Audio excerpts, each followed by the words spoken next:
आइए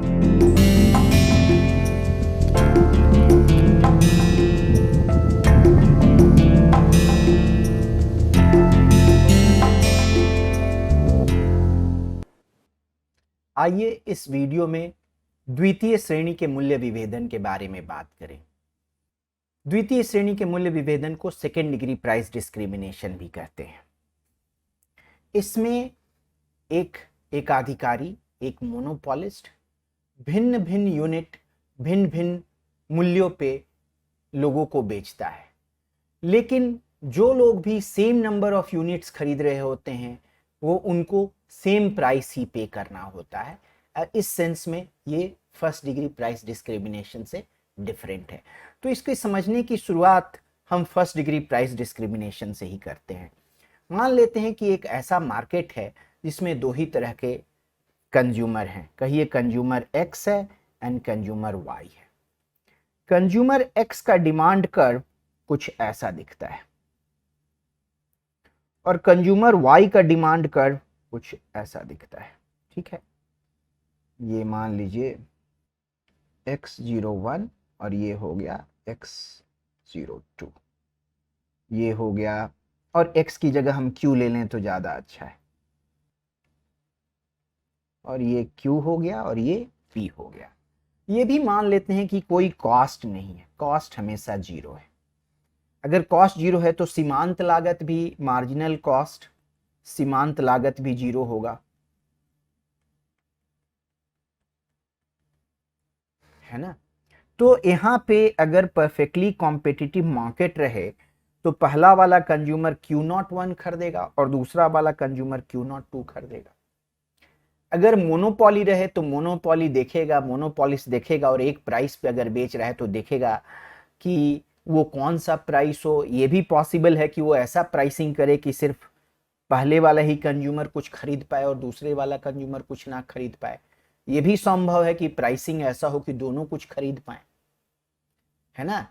लेकिन ये डेफिनेटली सर्टेन है कि पहला वाला कंज्यूमर Q01 और टोटल मार्केट में जो बिक्री होगी यहाँ पे Q01 प्लस Q02 से कम होगी अगर सिर्फ मोनोपोलिस्ट रहे तो, है ना। अब आगे हम देखें कि एक ऐसा मोनोपोलिस्ट है वो फर्स्ट डिग्री प्राइस डिस्क्रिमिनेशन कर रहा है। तो हम तीन एरिया बना लेते हैं। इस एरिया को ए कहते हैं। ए में आपका ओ है और कहिए ये जो ट्रायंगल यहाँ पे आ रहा है इसको कह लेते हैं ओ, कह लीजिए P02, इसको कह लीजिए P01।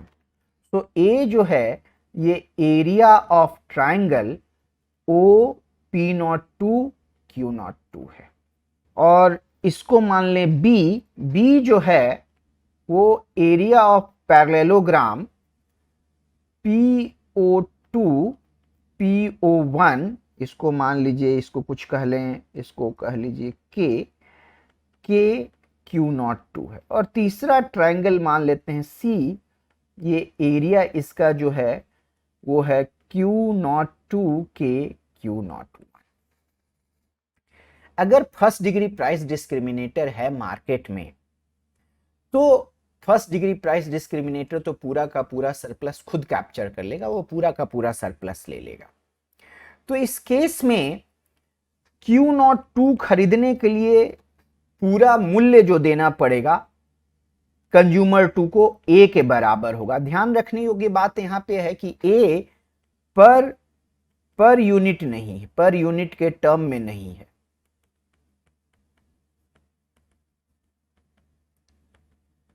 A में पूरा का पूरा Q0 मिल जाएगा, न कि एक यूनिट। उसी तरह अगर फर्स्ट डिग्री प्राइस डिस्क्रिमिनेटर है तो ये सेकंड कंज्यूमर को हो रहा है। फर्स्ट कंज्यूमर को पूरा का पूरा Q01 जो है वो A plus B plus C में मिल जाएगा, और मार्केट में अगेन Q01 पहले कंज्यूमर को और Q02 दूसरे कंज्यूमर को बेचा जाएगा। टोटल सरप्लस जो है सो A plus B plus C and again A, ये पूरा का पूरा मोनोपोलिस्ट को चला जाएगा। ये भी एक तरीका है। पिछले वीडियो में हमने पर यूनिट टर्म के कहा था कि पहला वाला यूनिट ज़्यादा पे बेचेगा, सेकेंड यूनिट उससे कम में, तीसरा यूनिट इससे कम में, और इस तरह से अगर हम कंटिन्यू करें तो पूरा जो है वो प्रोड्यूसर को इतना मिल जाएगा। वही यहाँ पे भी कह रहे हैं, थोड़े डिफरेंट तरीके से कह रहे हैं बट एग्जैक्टली सेम चीज कह रहे हैं। यहाँ पे प्रॉब्लम ये है इन ट्रू सेंस, जिसकी बात हमने पहले भी की थी, कि पहला वाला जो कंज्यूमर होगा वो प्रिटेंड कर सकता है कि वो दूसरे जैसा कंज्यूमर है और Q01 ही खरीदेगा। अगर Q01 खरीदा तो उसका कंज्यूमर सरप्लस, उपभोक्ता अधिशेष जो है वो B के बराबर हो जाएगा, जो कि ज्यादा अच्छा है। B जो है सो 0 से बड़ा है, यहां जो डायग्राम हमने बनाया है, तो उपभोक्ता ज्यादा फायदे में रहेगा।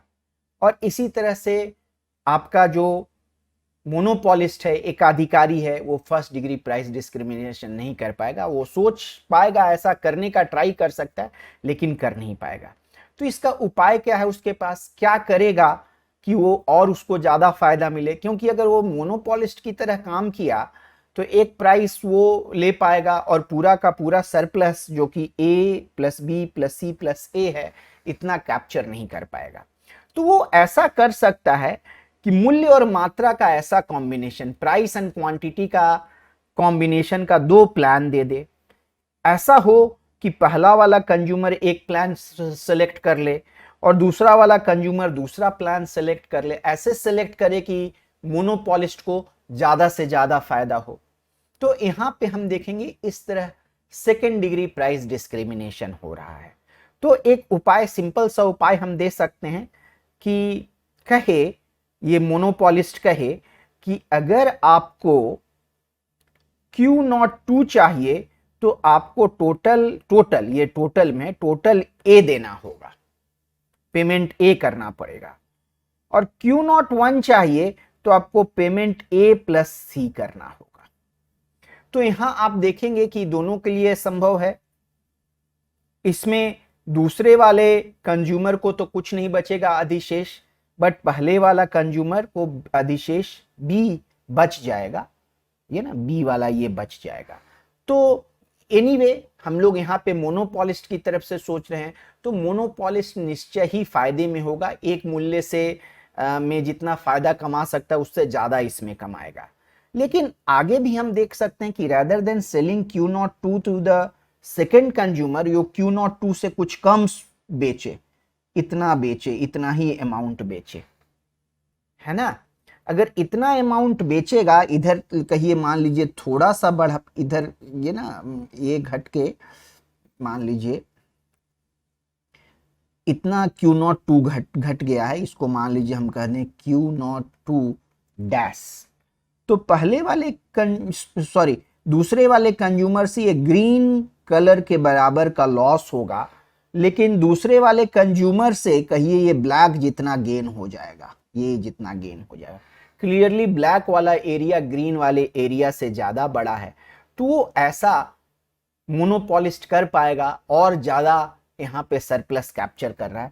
वो इस डायरेक्शन में मूव करता रहेगा, जैसे जैसे मूव करेगा ग्रीन एरिया बढ़ता जाएगा और ये ब्लैक एरिया का साइज रिलेटिवली छोटा होता जाएगा। रिलेटिव टर्म में अगर 1 यूनिट मूव कर रहा है तो, ना कि मतलब पूरा मूव करने पे।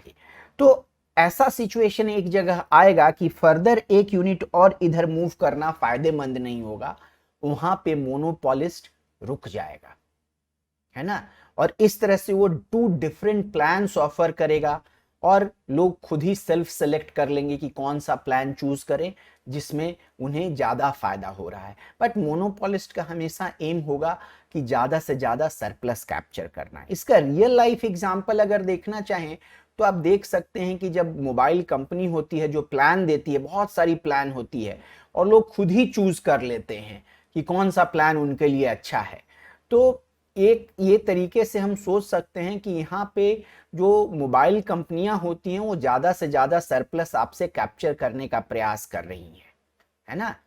और इसको हम लोग नॉन लीनियर प्राइसिंग भी कहते हैं, नॉन लीनियर प्राइसिंग, है ना। इसके कुछ एग्जाम्पल्स आप देख सकते हैं। बल्क डिस्काउंटिंग जो होता है ना, जैसे मान लीजिए कि 1 लीटर आप तेल खरीदते हैं तो मान लीजिए 100 रुपए में आ रहा है, 2 लीटर तेल का पैक जो होता है वो 180 में ही आ जाएगा, 5 लीटर वाला जो है और आपको 400 में ही आ जाएगा। तो हम देख रहे हैं कि जैसे जैसे यहाँ पे बल्क डिस्काउंट हो रहा है, ज्यादा खरीद रहे हैं तो आपको डिस्काउंट मिल रहा है, नॉन लीनियर प्राइसिंग हो रहा है।